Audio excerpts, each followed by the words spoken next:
One night changed my life forever. It was 2:17 a.m., the kind of hour when silence feels alive, breathing against your neck.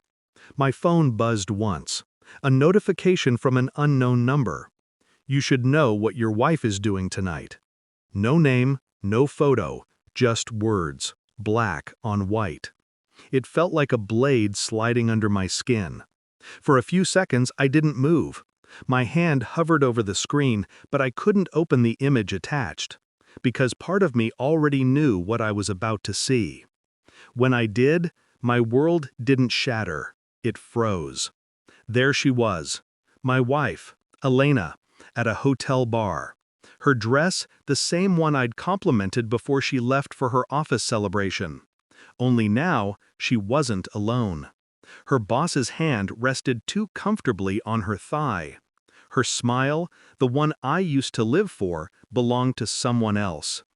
I remember sitting there in that dim kitchen light, not breathing. I didn't yell, I didn't throw my phone, I just whispered one thing to myself.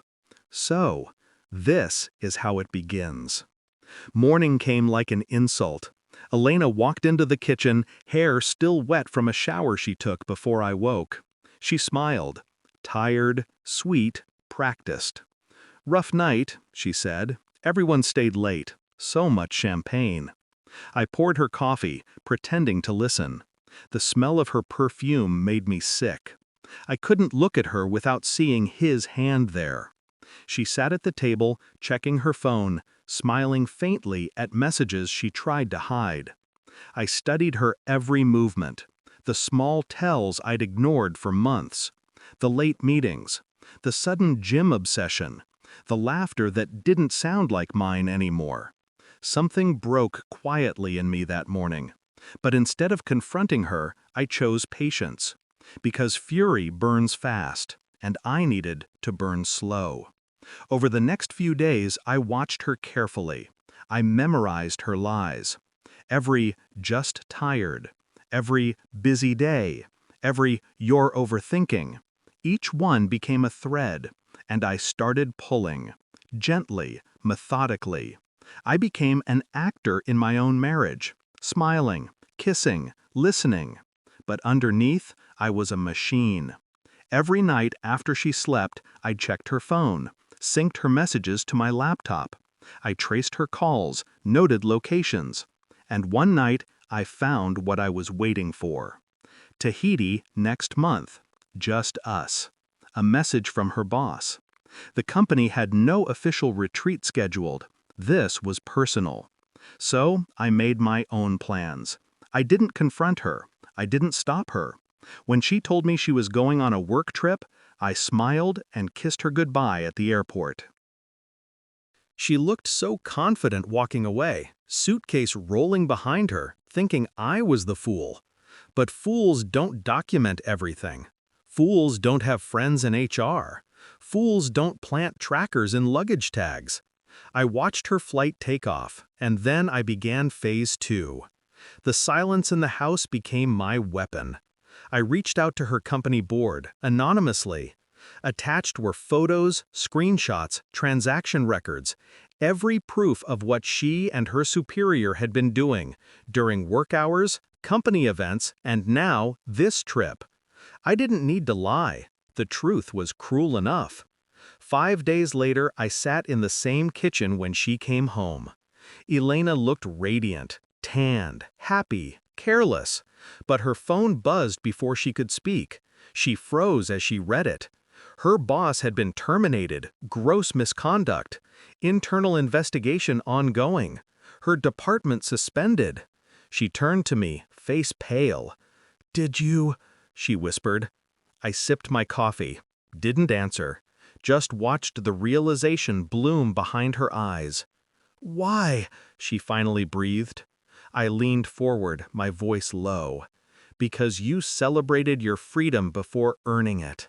She tried to cry, tried to reach for me, but I stood up, calm and distant. "You wanted to live without me," I said. "Now you can. Entirely." I left her standing there, the silence heavier than any scream. A week later, her world collapsed completely. News spread through the office. Her affair wasn't just personal, it involved misuse of company funds. Her boss turned on her, claiming she initiated everything.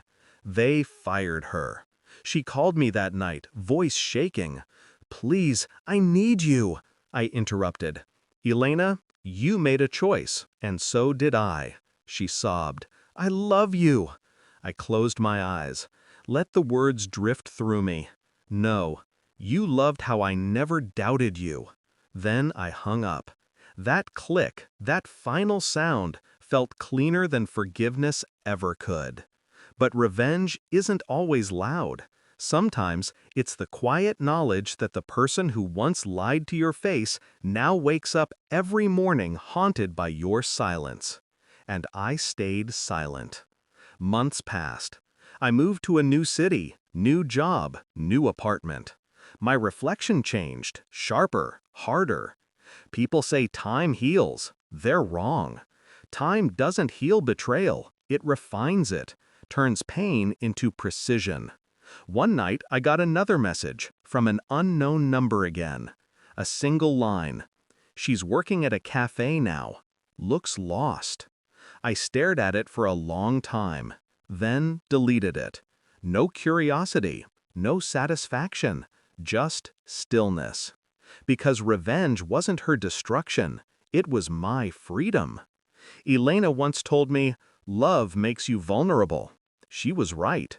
But what she never understood was, once you survive betrayal, vulnerability dies, and what replaces it is control.